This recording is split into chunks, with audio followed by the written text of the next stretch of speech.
చెప్తుంటే అది దాస్ చూసి అర్థం చేసుకుని మావయ్యకి బుద్ధి చెప్పాడు. దాస్ నన్ను కాపాడాడు. ఆ క్షణంలో అతను నాకు మరో జన్మనిచ్చాడు.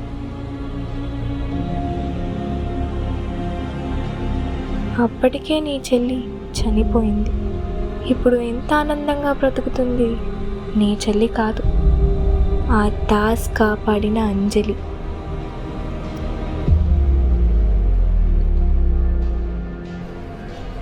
ఎలాగో నువ్వు దాస్ని బ్రతకనివ్వవు, అందుకే నేనే చనిపోదామని నిర్ణయించుకున్నాను. కానీ మళ్ళీ జన్మంటూ ఉంటే మళ్ళీ నీకే చెల్లిగా పుట్టాలని కోరుకుంటాను అన్నయ్య. కులాన్ని ప్రేమించే అన్నకి కాదు, మనుషులని ప్రేమించే అన్నకి చెల్లిగా పుట్టాలనుకుంటున్నాను.